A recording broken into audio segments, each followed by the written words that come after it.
Good morning and good afternoon to our Royal LePage family, coast to coast. Welcome wherever you are physically distancing from.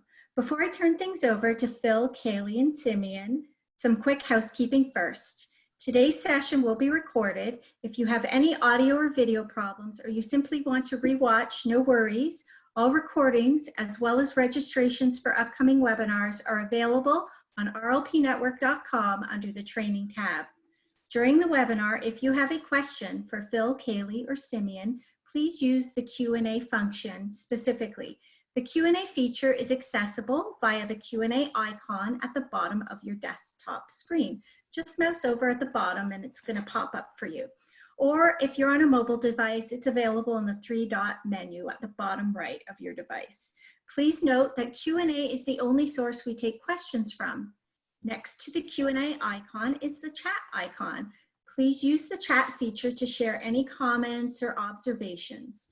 Ensure your chat response is set to all attendees so everyone can see your comments. So let's give that a try now. Use the chat and share where you are joining us from in Canada. So I can see Montreal.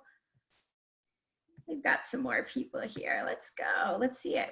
Okay, Coquitlam, Vancouver, Schaumburg, Montreal, again, some more Quebec, lots of BC and Ontario. Good morning, everybody. Really lovely to have you all here. Welcome, thank you for attending today.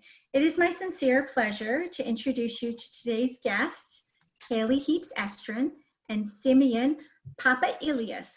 Cailey ranks number one in our, good morning. Cailey ranks number one in our 2019 National Chairman's Club and holds the top spot in gross commissions earned. Cailey and her team, the Heaps Estrin team, serve the Central Toronto residential real estate market with an unwavering focus on service, experience, and knowledge. Simeon ranks second in our 2019 National Chairman's Club and holds a top spot in unit volume. Simeon and his team, the Real Estate Center team, or the REC team as they are better known, focuses on commercial and investment real estate in the Greater Toronto area. We are delighted to have both Cailey and Simeon here today to share their unique and varied experiences in today's unusual operating environment and to learn what they've done to build a pandemic resilient business. So welcome, Cailey, welcome, Simeon, Phil. Without further ado, please take it away. Thanks, Kelly. Thank you very much, Kelly, and thanks for pointing out the icons people can click. Do not click on these two real estate sales icons because they will not turn off even during a pandemic. Okay, that's a little bit of a rough lead in, but we do have two of the icons of the industry with us today. And I am absolutely delighted. I know you are busy. You're both busy, aren't you? Mm-hmm. Very much so. People say to me, you know, have you been busy these last 2 or 3 months? I go, crazy busy. It's incredible how busy we've been.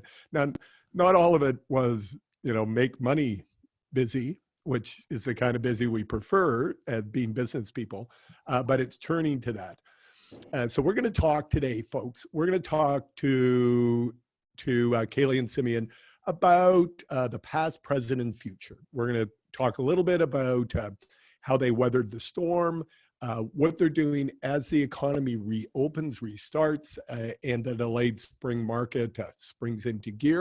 And we're going to get their opinions on where we're heading from there. But I thought we'd start with a little bit of human interest. And maybe over to you, Cailey. What's it like to be, you know, sheltering at home with young kids and trying to run a great big real estate practice? Have you managed keeping all those balls in the air? I have. You know, my kids, I'm fortunate that they're in online school most of the day. They're slowly turning into zombies, so I'm pulling them out of school a couple of afternoons a week. I am very fortunate of good support. So as of today, my nanny's back, which is great. And I'm actually working from the office, so I now can focus. Good for you. Good. So yeah, it's been the balance has been tricky. One thing that we did do as a team is we started something called the Silver Lining Project, which is portraits of families who are going through the pandemic, and it's a lot of joy to my family, but also to our business to see these people who are participating. And it's raised about $7,000 for Community Food Centers of Canada. So it's been good. That's awesome. That's Yeah. awesome. That's excellent. Simeon, how about you? I may have lost you there. Stephanie, do we have Simeon on screen, or did his line drop? Yeah, I do not see him here. He may have dropped. Okay, Okay. it's all right. Let's We just on Philosophy hang on a Friday, moment. we lost the host on Friday, Oh. i.e. me. I heard. So All right. it's one of the realities of call it amateur broadcasting. Although our team at Learning Services have gotten so pro so fast at doing these things. I know we'll have Simeon back in just a minute. But Cailey, back to you. You've got now. Have you moved into your new house yet? I am. So that was the other thing is I moved. What day was it? April 25th or something like that. Oh, that's what. Yeah. That'd be So easy. mid-pandemic moving, I immediately, as soon as the pandemic started, I I put most of my team on temp layoff. Yep. Of my employees, not obviously the sales reps. So it was a really interesting time to sort of pivot from being full force. Our year-to-date sales until March were about 50% of our 2019 sales. So we were tracking very well.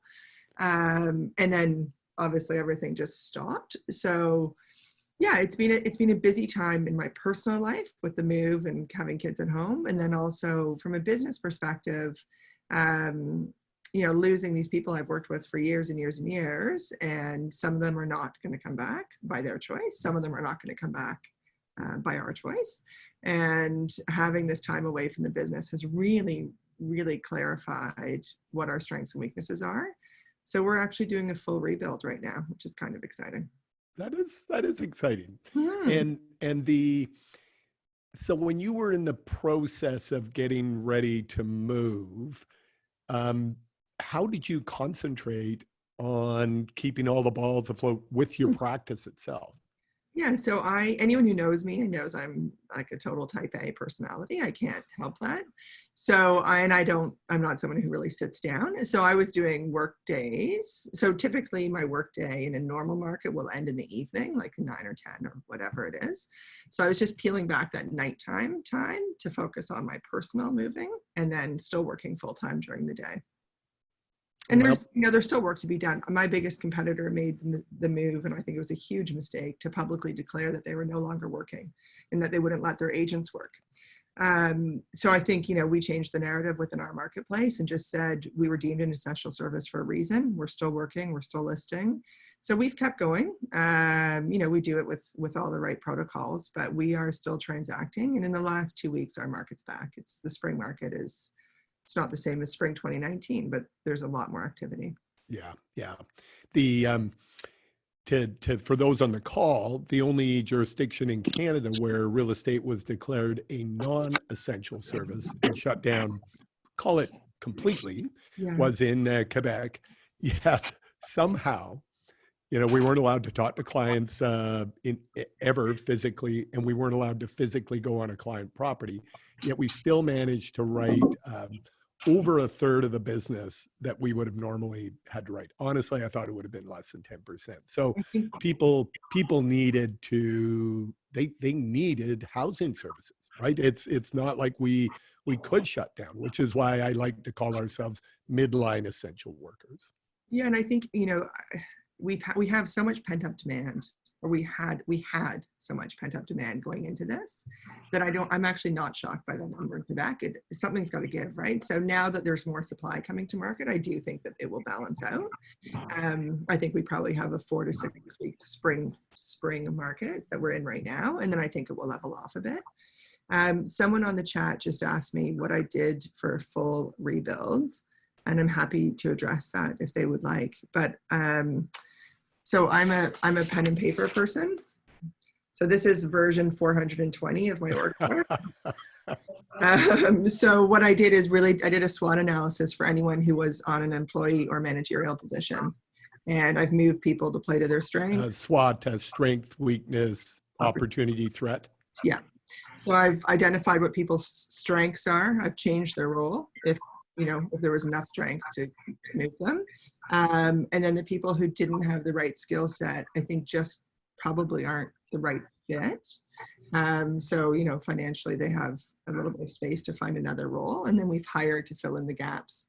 So where I had different departments operating sort of separately, I've now put a lot of things into one department so that there's more communication and workflow there, and then completely separated out the back end of the business. That's cool. That's Yeah. cool. Well, you know what? And what we will do is have a little chat at the beginning here. And those of you online who are tuning in, and I know there are many, many from coast to coast, please do get those questions into chat.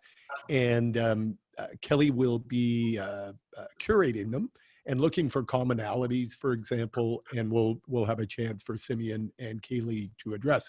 Simeon, way to roll with the punches. I see you're back with different technology. Yeah, I had to. My Wi-Fi at home has just been funny. Even though I plugged in direct, I think the actual main switch is going through its own challenges. Maybe I've been using it too much, but I'm just off the cell phone service right now. Yeah, well, you know what? We learn to roll with the punches in so many ways in our life. How about you personally? How have the last, call it 3 months, 2.5 months been in terms of balancing your personal life and your family life and the business? Well, that's been very challenging. It's been a lot of fun in certain ways, but very challenging in others. And I'm talking specifically about having a 7-year-old and a 5-year-old that have to continue to learn through this. And of course, running the size of business that we are, and my wife having been a social worker in a very trying time. She works with domestic violence and children protection. Yeah. So this is a very funny time in that whole matrix. Us being supporters of the women's shelter, there's a whole bunch of people and suffering, and they're going unreported. So they're all scared to death that the phones are not ringing enough because their volume of calls is down almost 85%. And I can assure you it has nothing to do with violence or circumstances slowing down, but the people who regularly report it don't have access to. So it's been challenging in many perspectives, but we pummel on through every day, and our kids are receiving one-on-one attention from us being their teachers. We figured out how to become teachers, and got some sources. I was saying earlier as we were waiting to hop on this call to the girls at Royal LePage that I signed up for iExcel, which is a online Ontario provincial curriculum approved source of learning. So we're doing a lot of that, and it's going good. And I mean, now we've opened the pool in the backyard and kind of set it up so there's a bit more distractions for the kids not to be on devices and kind of be in our hair all day. So they're playing a lot outside, and it's just getting better and better. So that's good. That's good. And you know what? And for those of you on the phone that think, this stage of my life is just too busy to be successful in business.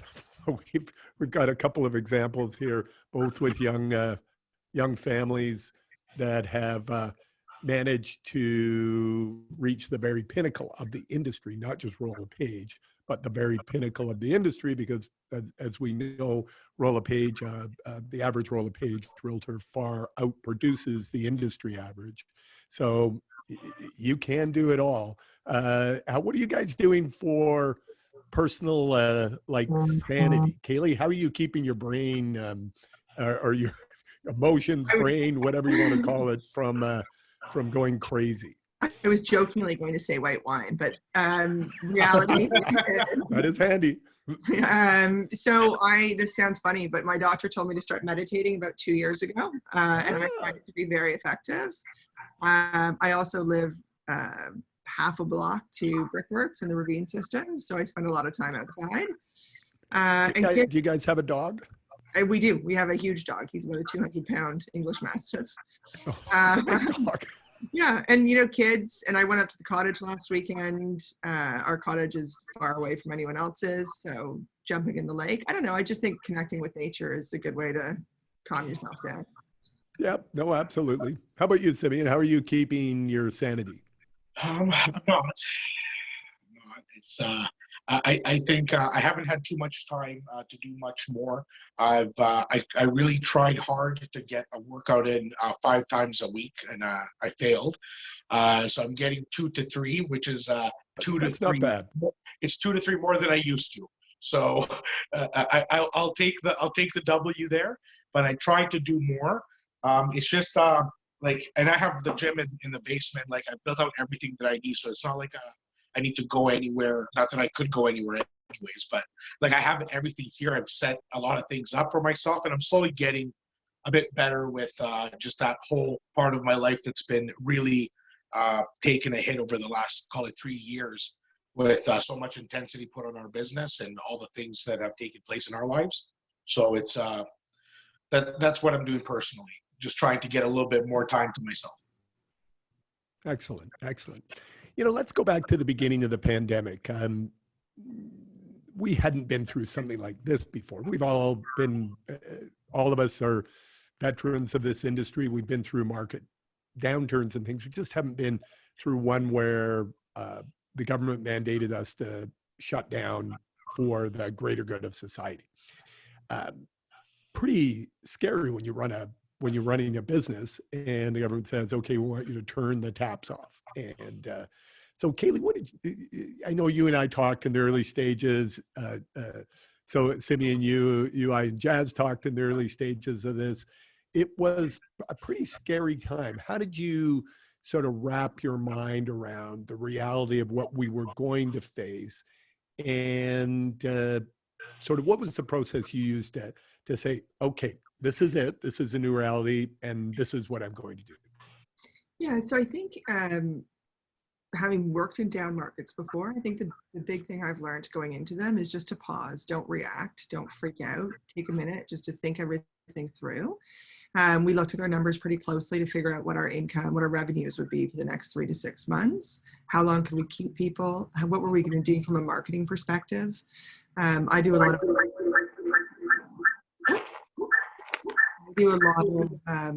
advertising in the Globe and Mail. So, things like just small details like that is how do we stay relevant without being offensive to our marketplace? So we changed a lot of our marketing. Thankfully, I have an in-house marketing team. So our property ads, like would typically be boxes of houses. We just changed to a picture of Toronto that said we are in this together. And I've never had more responses ever from an ad in all of my life. So I think it's just, trying to be thoughtful of the fact that a lot of our competitors, like my biggest competitor as a company, just retracted from the market.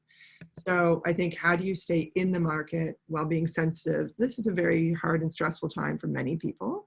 From a financial perspective, I can't change a pandemic. So all I can do is think about how can I pivot my business so that we're not going to be shut down at the end of this with no revenues. The other exciting thing that we had on our books is our very first condo project. So we have a 44-unit condo that's coming to Bayview, right across from our office. So that's been really fun to have some focus there. So yeah, I think the main thing is just to take the time in the beginning not to panic and react, and really do a bit of a mini business plan of how do you get through a pandemic. Cool. Simeon, I know you guys are planners as well. You build business plans and you drive the plan. Obviously the plan had to change. What did you do? Did you completely take a blank sheet of paper to rewrite 2020, or did you assume it was going to just be delayed and your existing plans would continue to work? How did you approach things? Well, the very first thing we actually did is meet with our broker of record, Chris, in our accounting. It just happened to be right around the end of the first quarter. We had a really, really strong first quarter. So going into this on March 15th or 12th, whatever it was, they were shutting down the NBA, this, that, the other. We're like, okay, well, let's pack it in, I guess. Like, not knowing what to expect. We're like, okay, we'll see everybody in a couple weeks. So it's not something that we gave that much weight to off the bat. We just thought it was kind of like, yeah, let's shut down shop and regroup. But after week one, in that period, I was just like, yeah, you know what? Like, I'm seeing a lot of craziness in activity, and we're still at least a week or two away from the apex and the curve going up, if you guys remember. So it was just starting to gather momentum with the cases going up. So we had myself and my partner had a big conversation, and we're again, like we're not just like, we're obviously in real estate, we're businessmen, but we're serial entrepreneurs on top of everything else. And I'm personally building a restaurant during a pandemic where restaurants have been hit. So like there's a lot of things on the go, like, and we're investors in real estate. So we have a lot of doors that we manage for ourselves and for our clients. So there was a lot of pending things happening and that needed answers. So the first things first was our staff. And when I say our staff, we have 30, just over 30 actual salespeople at this point. So we were expanding in the first quarter. We went from 25. We brought in 5 new staff people that we're going through the onboarding process and training to become REC agents and kind of how we do things. So we were in the middle of processes that couldn't afford to not go through. Like, you can't take somebody's career in your hands and say, sorry, we're closed due to the pandemic. You made the wrong choice of onboarding here. You know what I mean? So we had to continue on with some initiatives. And between Jazz and I, we both voted overwhelmingly to not only not contract or go on the defense, but go on the offense and double down in every component of our business. So we respected those first 2 weeks where shock and fear were reigning supreme in the public. We sent out between our text community that we've created and our database, we sent out messages and followed up with phone calls to the entire 4,500 people, offering them any assistance they may require, from picking up groceries for our seniors to whatever it is they may need, an ear, whatever they need. So that's what we did in the first 2 weeks. And after that, and I'll kind of let us go back to where you want to take the conversation, is after the 2 weeks, so April 1st is when we went on the offense, and I'll talk to great detail of what we did post April 1st. But just during the time of shock and fear is when we regrouped. We knew exactly where our money is at. We knew exactly where our heads are at. So we're all on the same page. And that's where we decided to devise the plan for going forward. You raised a really good point. Thanks for that. You raised a really good point. I was in a branch meeting, do lots of them now. It's I can do a meeting in Halifax and then do one in Vancouver in the same morning. That's pretty cool. Couldn't do that before. So, and I've been asked a number of times just in the last few days, is it okay to be marketing now? And so I'd be really interested in, by the way, my short answer is yes, and I can give you my opinion on this, but it sounds like for the two of you, it is yes as well, but it's probably not yes in the same way. Simeon, what do you mean by you went on the offensive? When I mean it, when I say offense, I'm talking balls to the wall. Like, there's no other way to say it, but it's not we lead with education. So we have never said the words buy now, close now, do this now. We have gone educate yourself now, leverage the opportunities now, leverage financing now, speak to us now, build your real estate action plan now. So every single ask that we have from our clients and from our community is regarding their benefit, regarding creating value for them, using us as their vehicle. So there is no sales and marketing tactics here. It's we help you build your plan, and you will find the opportunities on our website that will fulfill your goals, whatever they may be. And that's where we come around with generating those opportunities and creating those opportunities for them. But at no point do we come off insensitive or parasitic, for that matter. It's all about educating them and creating value within their real estate portfolios. Well said. Cailey, how about you? How do you move from, we're in this together, to the way it was put to me is, I know there's some people that need to, and I said, yeah, it's okay to service those people who want to engage in the market. I think that's a really clear distinction.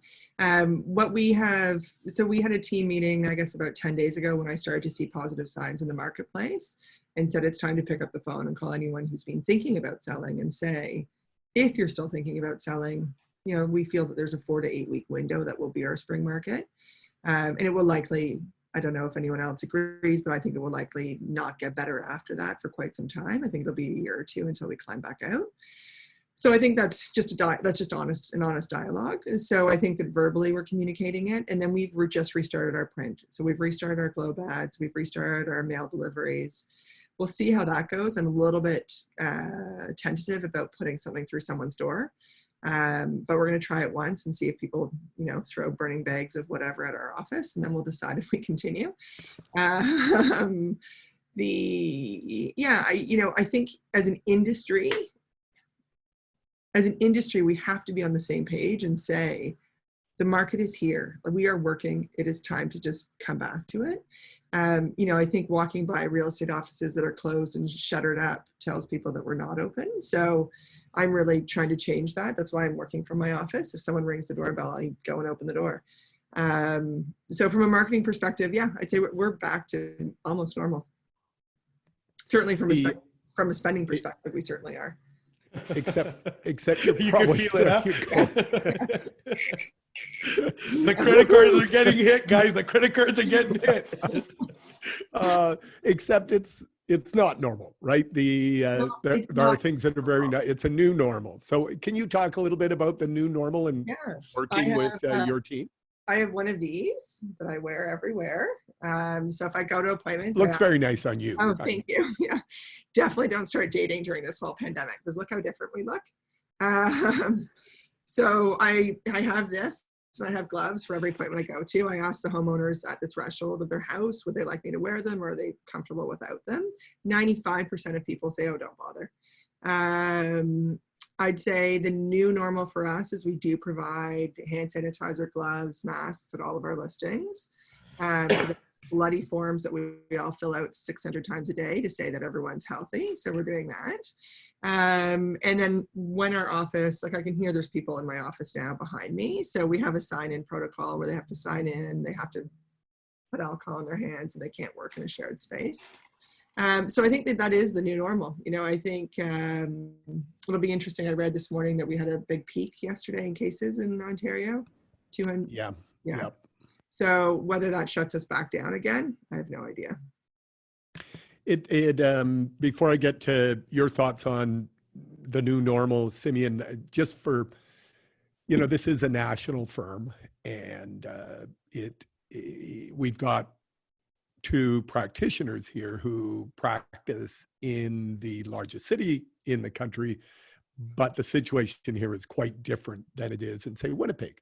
You know, volumes were down 2/3 overall in April. In Toronto, they were down, I think, 57% in Vancouver, but only down 30% in Winnipeg. So, you know, as you go place to place across the country, even in Ontario, once you get outside of the GTA proper, the hit to our sales volumes was dramatically lower, and the bounce back seems to be quicker. So, big city, big challenges and big opportunities, as you two have seen.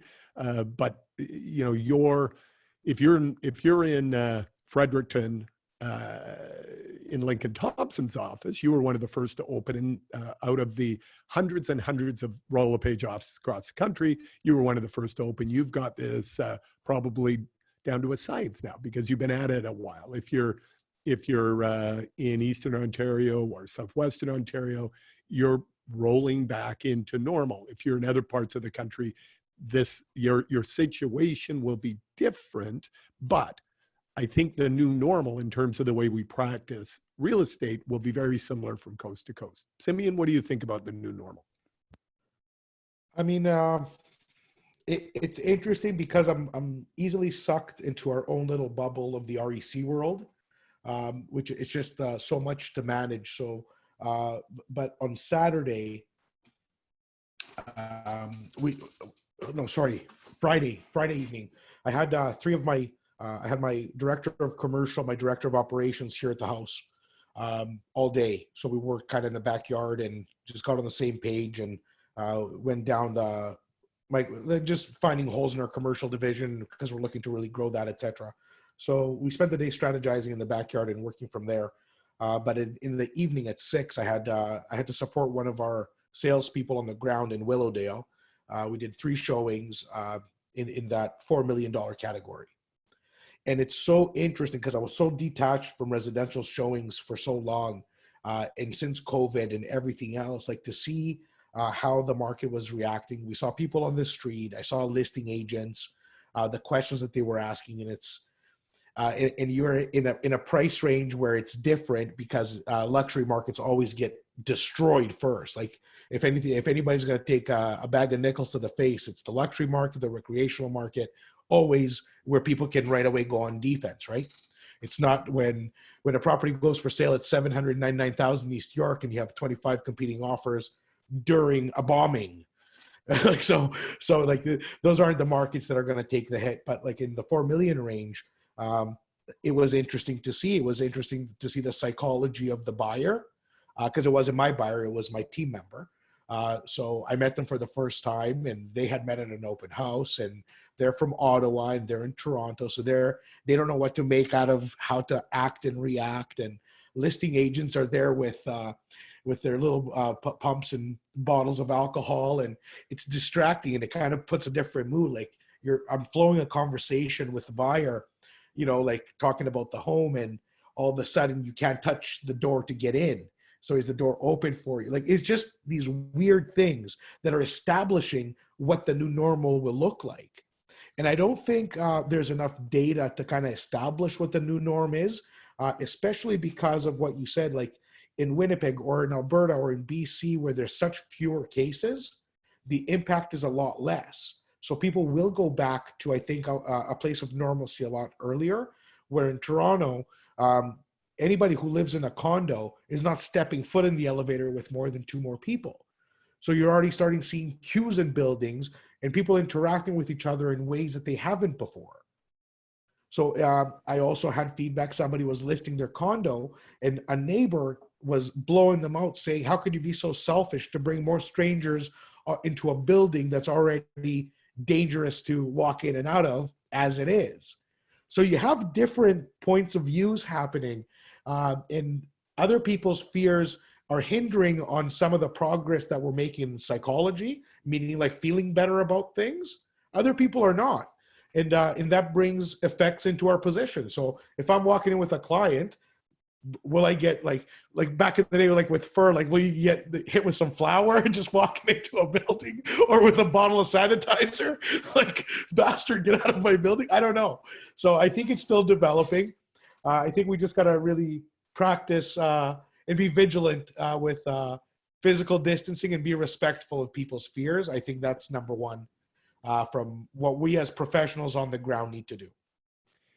You know what, and again, addressing the team across the country who tuned in today and the many hundreds who will watch this session over the next few days, Royal LePage is sending out or we could have sent it out on Friday and I could have just missed it, but it's the Work Safe Royal LePage protocols. And it provides advice and counsel on best practices, because here's the challenge. We may have public health standards as dictated by the Public Health Authority, which are not the best for your sales strategies. So we're looking for the public health approach to be the baseline. And we want to go beyond that. We want Royal LePage to be seen as the safest way to meet your real estate brokerage, your housing, your commercial brokerage needs, because we get it. We understand how to transact safely in the pandemic world, because this is the reality for some time. I mean, there's been some wonderful developments in terms of the progress towards vaccine and some promising treatments from medical science in the experimental phase. But even on a rapidly accelerated basis, we can't wait as a business, as business people, we can't wait for things to be quote unquote back to normal. We have to learn that this is now, this is today, this is the world in which we are going to succeed. And one of the things I will say is that there has been a flight to quality. I was doing a review on Thursday last week, and we're actually growing during the pandemic. It's shocking to me, but there have been people migrating, quality people migrating to Royal LePage from other parts of the industry because they like the technology, the cloud-based platform, RLP Sphere that's rolled out in Atlantic Canada last week. They like our messaging. They like the quality Canadian-focused approach to the way we go to market. And so this flight to quality could benefit all of you, but you must get on board with the new normal. Sorry, Cailey, over to you. I just want to add something that movement to quality, because we work in a luxury segment of the market. And we're seeing that with our buyers too. So buyers are saying, we're stuck in our house. Sorry, a client just walked by. We're stuck in our houses. Like a lot of my executives will be working from home for the balance of 2020. So they're wanting to upgrade their house. They want a pool. They want more space. They don't want to be working from their dining room anymore. So I think that will help fuel the higher end of my market. There's been a lot of questions about why I think it's a 4 to 8 week spring market. So if I can just address that, so I'm not sending off absolutely shockwaves for the industry. You have to remember that my perspective is geared specifically to my market, which is Central Toronto, which is high end. Most of my clients will somehow be tied to the financial markets. Lots of people lost money during COVID. Lots of people made money during COVID. So we just have to keep that perspective. But any of my big executives or financial guys feel that there will be repercussions from our government incurring trillions of dollars of debt. And a lot of the big companies have laid off on a more permanent basis. So I think that for my marketplace, it's not realistic to expect continued growth. I think that things will just have to level off a little bit. But there will be people who want to upgrade their houses because it's now also their office. Well, you know what, and I'll give you call it a pan-Canadian approach to what I see in home prices and such after I get your opinions. But Cailey, where do you see home prices in your trading area going for the balance of 2020? So we, in the early part of 2020, we had really strong January, February, which I mentioned. We were at probably, I'll call it 6 to 10%, depending on neighborhood. I'd say we're back now to 2019 levels, but it's not all bad. Last weekend, we did $15 million in deals in 3 days. 2 of those had multiple offers. So we're still transacting. What do I see? So right now, I think that we'll stick to 2019 levels-ish for the next month or two. And then I think that we'll drop down in my marketplace. I don't think it's going to be as severe as what CMHC is predicting. You know, they're saying 9 to 18%, which seems crazy to me. I think it'll be more like 5%, maybe 5%, 3 to 5%, something in that range. But that's because my market is very, very little inventory. So it'll be dependent on how much inventory comes to market. And obviously the more inventory, the more pressure on pricing. And what about you, Simeon? What are you seeing in pricing, your outlook for the rest of 2020? Well, I can only speak from a national perspective. I think it's going to taper off, and the prices are going to go down up to 5 to 10% overall as a country. And I'm referring to Alberta playing a big role in that. And so kind of Western Canada bringing the average down. I think Ontario, Toronto specific, I think is going to stay to 2019 levels, like Cailey was saying. I don't think we're going to see a big impact in Toronto only because the demand being there. So I think that good old Toronto bubble that protected us in 2008 and 2009 is going to be here through this challenge as well. If I see the airport open for business in the next couple weeks, I think we're going to see even less of an impact in Toronto. Like, we just need to get the movement going. And as soon as that movement comes in, Toronto is just so unique to the rest of the country as to what drives demand here. So I think Toronto is going to be, the GTA will be okay. I don't share the same optimism for the rest of our country, unfortunately. I do think they're going to be affected a little bit more. But that's my job. You can focus on Toronto. Precisely. So we'll focus on our thing. And so let me give you, just for those that sign in, I'll give you a quick snapshot of what we see and the organizations that are aligned with our thinking.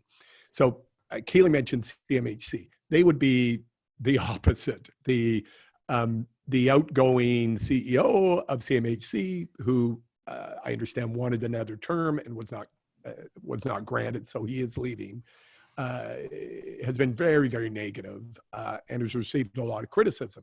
He had Stuart Levings, the CEO of Genworth, on this Monday show last week, and he said it's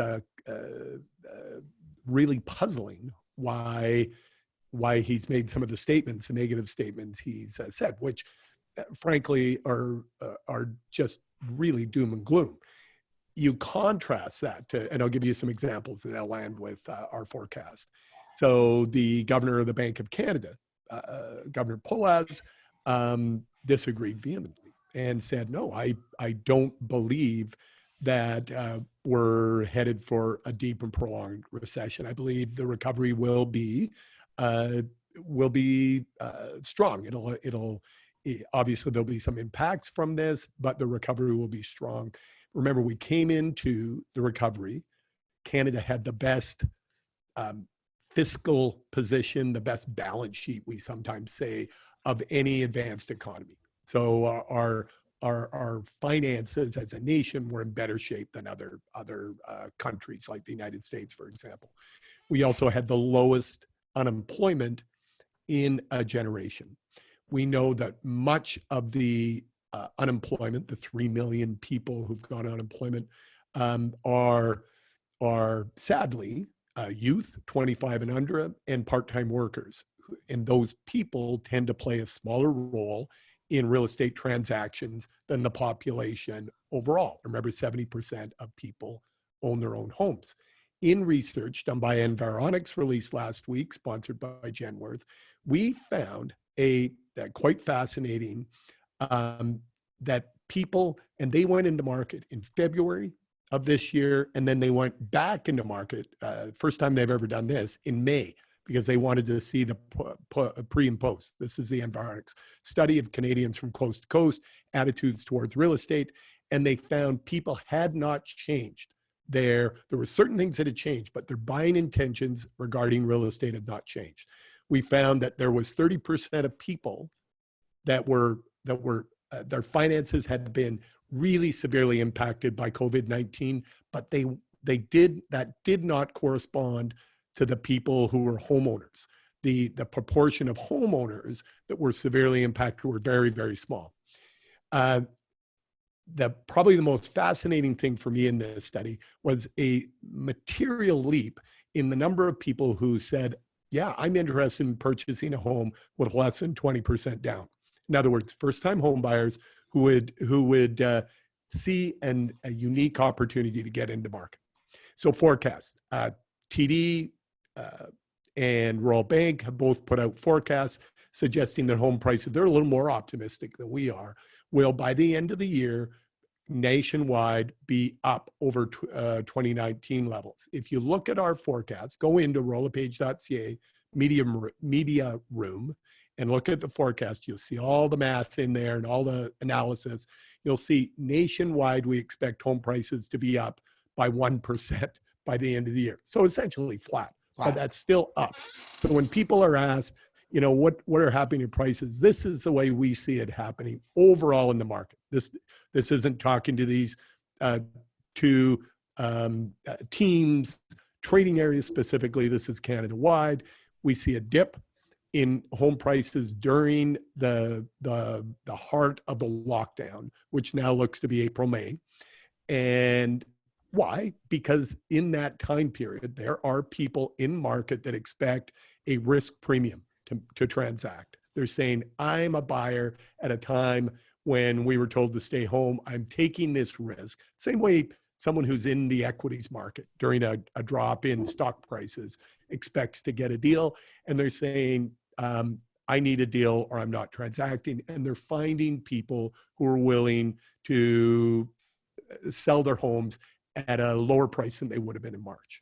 We see it rebounding when volumes rebound and then basically flattening out for the rest of the year with a further rebound in 2021 as the dynamics of the Canadian housing industry start to play back to normal, which is demand is here and our supply of homes, which have been severely constricted for most of the last 2 decades in our big cities, it plays out. Remember, we've slowed the pace of new homes addition to the pool of Canadian houses available to sale during this pandemic. We haven't built more.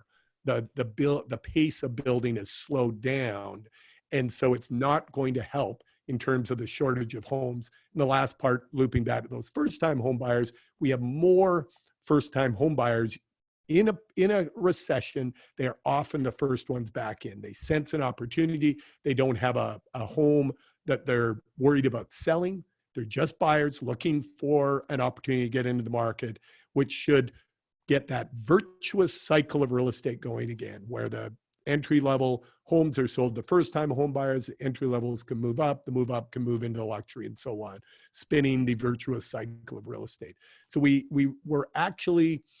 we're optimistic. Now, people say, well, this doesn't sound like you've been hit with a crisis, a pandemic. And I say, yeah, but remember where we were going. I mean, we could well have been with 15% year-over-year price increases in the heart of the spring market in Toronto. It was headed in that direction. And instead, we're probably looking at right now about 5% down. So that's a 20% swing in affordability to the benefit of the buyer. That is material. And that doesn't happen very often in Canadian real estate during our time. So it's only a 5% hit to the seller, Phil. Exactly. And usually sellers are buyers. So, they get the benefit of moving on to the next transaction. And if they're down 5% what they sell, they're buying it 5%. Any thoughts? You know what? I don't want to take up all the time without Cailey getting a chance to have the nation throw their questions at you. Cailey, what are people saying out there? What kind of questions do they have for these two industry icons? Well, touching on what you were just, reaching out about, Phil, in terms of the disparity of information, when you got CMHC predicting 9 to 18%, we got Royal LePage Canada predicting, 1% bump across the country. And then we have other sources like Gemworth maybe being a little bit more aggressive. With all this different media coverage and with all the different voices that are creating this noise, how are you, Cailey and Simeon, reassuring your clients during this time? How are you speaking to them about those different messages that they're hearing, and how are you clarifying and crystallizing that message for them? I personally find the media is usually the last to the story. Like when they report it, it's already happened, it's behind us. So I tend to talk to my clients about what's happening in reality in our day-to-day lives. What are the other listings seeing? Are the number of showings they're getting on track with what my other listings are getting? So I read the media, obviously. I don't want to be ignorant to it, but I don't put a ton of weight on it when I'm speaking to people. I think that if I were doing that, I wouldn't be listing anything and I'd be at home in a corner rocking. So, I think you just have to look at your own market. Anyone on this call has to look at their own market, look at the real data. How's it selling with multiple offers? Are you getting showings? I would say the one benefit of this pandemic is any showing you get is a much more qualified buyer. People aren't out kicking tires anymore. So, you know, I think you have to sort of just be in your business. Just listen to the media, but it's noise, but be in your business and look at the real data that's happening around you. Would be my opinion. That's good. And Good Simeon, how about you? How are you advising your clients when they come to you with as I those said, questions? I'm not sure if we're going to get to it, but we set forward in motion as of April 1st, and now we just finished our 8th or 9th Saturday brunch with REC, which is a new webcast that we put out to our entire community. So we have literally hundreds of people every Saturday morning, 10:30 a.m. logging onto the webcast, and we cover news, trends, investment advice. We bring speakers on to discuss the state of where things are at. And we bring leading developers of projects, guys who have literally hundreds of millions on the line, to give advice to people on what to do with their $250,000 or with their $500,000. Like, are you safe? So we bring expert opinion and continue to educate them on how to identify opportunities during, before, or after a pandemic. It's irrelevant what you call the hype. It could have been a financial crisis or a health crisis like it is today, but no matter what, in common is opportunity. So how do you find it? How do you leverage it? And what do you do with it? That's where our message is. End user or investor. Keep your eyes open and keep your eye on the prize. What's your prize, kind of thing. So Effectively, both of you have become the source for information, and you've digested that into the local recommendation on how you work with your clients. Phil, I have a question for you as it relates to safety protocols. Curious folks wondering what those would involve. In particular, what best practices we are going to recommend, and will open houses ever make a comeback? Yeah, you know what? For example, I talked about Winnipeg being one of the least impacted by the disease of our major cities across the country. The public health officer of Manitoba has actually said, yeah, open houses are okay again. Now, we're not recommending them as a firm. Remember I said, work safe, Royal LePage, the public health authority would set the baseline, and we go beyond that because we don't really believe that having a home crowded full of people is necessary. It's a pretty good lead generation source, having a lot of people in the home. But if people are willing to enter a home one couple at a time, call it one family at a time, during an open home process, and wait respectfully outside, get scheduled in, that's a highly qualified group of people that are doing home searching. And I don't think what do you guys think about that? You think we really need a bunch of people in an open house? Sorry, I was speaking to someone who works in the travel industry, so I just want to relate it back to that for a second. Phil, when we were speaking before this, you said you just did 2 meetings in the morning, coast to coast. So is it realistic that you're going to get on a plane once this is over and go do sales meetings in person, or will you do Zooms? So yeah, you know what? There's certain things to a certain degree. What we've been doing during this time is holding our breath. And we were not going to hold our breath forever. So face-to-face won't disappear. Some people have asked, will our office towers hollow out as people scatter to the suburbs or to the country because they don't want to be in cities? You've got to remember a couple of points. Some of the best managed pandemic regions in the world are much more dense than even our most dense city, which is Vancouver. If you look at Singapore, Seoul, Korea, Hong Kong, really well managed and much more dense than any Canadian city. So it's how people interact, not the use of the land that creates that challenges. Secondly, economics play a role here. So when people want to get in the market, they're going to go where the homes are the most affordable, and they tend to be condominiums because you make the best use of the underlying rent. So that's the second part. And to your direct question, Cailey, yeah, we're not going to stop meeting face to face. it might change. It might change. We'll do more. We'll do more with this. You know, one of the things we've realized is we've had satellite teleconferencing in our boardrooms at Royal LePage for, I don't know, 20 years or so. But it's really awful if there's 8 people around a boardroom table and one in Montreal and one in Vancouver on the line, because everybody's chatting over each other like you do in person, and you got 2. So what we might do if we're going to have those kind of remote meetings is everybody will take them from their desks, right? As opposed to getting 8 around a table and 2 remote. We'll do this. Yeah. I think we'll do that. I think there will be an impact on business travel.